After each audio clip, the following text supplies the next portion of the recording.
Okay, folks, welcome to Market Wrap for Monday evening. Let's begin with the Dollar Bull ETF, the UUP. We spoke about this over the weekend in that it had a pretty good week last week. We did close slightly off the highs of the week, but net a bullish week. We closed above weekly resistance. And this morning, we opened up down. We even took out Friday's lows, yet we rebounded on the day to close positive. I do not discount days like this. This is the market sending us a signal that this breakout of this triangle formation is for real. Now, money flow, which is overlaid here, declined today, and volume was horrible. So what I'm reading into this is that the markets are still fully pricing in a rate hike in December. And that meeting is scheduled for the 10th and 11th, the 11th being the announcement. Now, what I will point out here is that we are seeing some divergences on the dollar in that we are putting in lower highs, no lower lows yet on RSI. The same on Ultimate Oscillator. So the jury's out on the dollar. I think longer term, though, with trade tensions abating for a while anyway, and now that the Italian government has kind of caved to the EU regarding spending caps, I think that the euro can catch a bid and the dollar may weaken up here a little bit. The jury's out. It may not happen until after the Federal Reserve announcement. So let's be cautious with adding to any positions priced in U.S. dollars. The TIPS daily chart moved higher today, and we have a new weekly high, a multi-week high for the TIPS.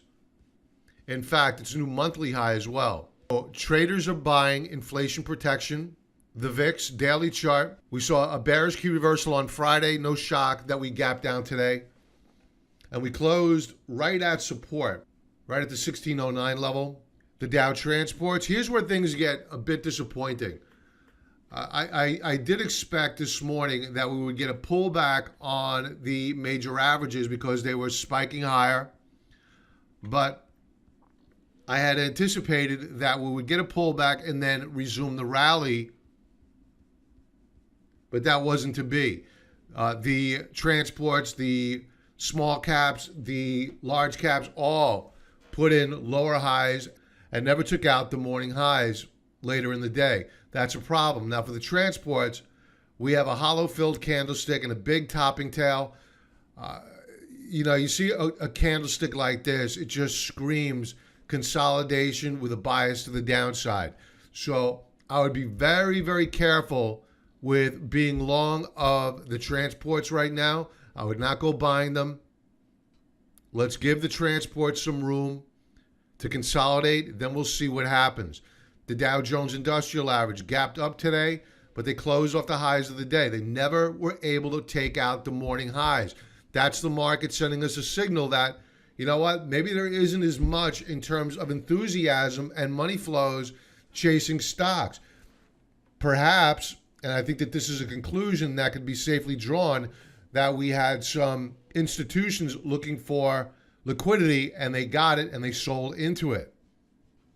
The S&P 500, a bit better than the Dow Jones. We gapped higher. We held the 50-day moving average. Might we continue higher tomorrow? Maybe. But I think that we're going to do a retest here. Perhaps a filling of the gap at the 2770 level to 2780. And then we will probably resume the upward move into the new year. Now, the small caps fared a bit better than the large caps. And so we took advantage of the strength. We booked some profits. Volume was good. But I do think it's quite possible. Let's go to an intraday chart here. I think it's quite possible that we consolidate here a bit. 30-minute chart. We saw good volume into the close, really good volume. All right, so here's an annotated version of the 30-minute chart. We have an inverted head and shoulders setup, left shoulder, head, right shoulder, and we broke out above the neckline. And it appears as though when we pulled back earlier that it was a retest of the breakout point. So I may come to regret booking profits here. But if we get the opportunity to buy back in at 153, that range on the IWM, whatever the equivalent is on the TNA, we'll probably pull the trigger because that'll give us a tight stop loss right below the support level, or if we want to keep it loose, right below 152, whatever the equivalent is on the TNA. So the small caps did pretty well relative to the large caps. Now the banks, they gapped higher, but they closed well off the highs of the day. So again, much like the large caps, they are not providing us with a whole lot of enthusiasm here.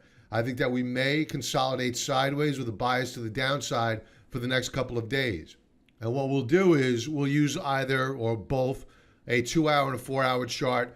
We'll look for that pullback to occur, a consolidation, and then once we start breaking out on 2 and 4-hour charts, we'll begin to rebuild long positions yet again. Now, emerging markets, we got the breakout I had spoken about over the weekend. Now, it's only Monday, 3 trading days, and the New York Stock Exchange is closed on Wednesday to honor President Bush's passing. So 3 trading days left to go. We could pull back and retest this breakout point, especially if the dollar rallies. So what I'm probably going to do is use a stop right below the low of the day, which was 74.04. Because if we make a new daily low, in all probability, we're going to come back down and fill this gap, retest the breakout point. So watch out for a possible alert booking profits on the EDC. Oil gapped higher today and closed back above support. Higher lows and Stokes. This is looking really good. Volume was about average. That could have been better. So oil is looking good. Gold, daily chart.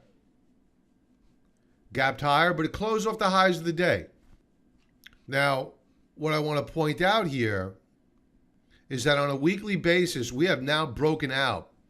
Now remember, the dollar flashed a bullish key reversal today, so it means that there's more fuel in the tank for the dollar to move higher.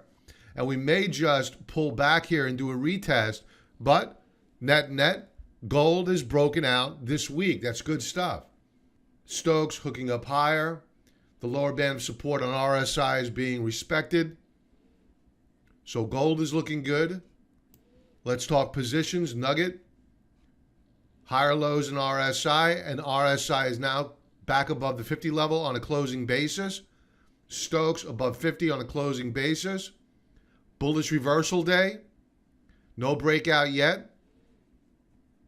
On a daily basis, we do have one on a weekly basis. We broke out 2 weeks ago. Let's take a look at how we're looking on a weekly chart. Here you have it, a nice tight consolidation. I'm not going to be the least bit surprised to see us remain in this trading range until after the Federal Reserve meeting and announcement on the 11th. Canada Goose Holdings, we booked profits today. Volume was about average. If we get a pullback here and another retest, I'll look to jump back in on this trade. But I fear I may have to chase it. But if I chase it, it'll be on our terms and it'll be planned out. So what we're looking for is a rally up and through resistance at 72.27.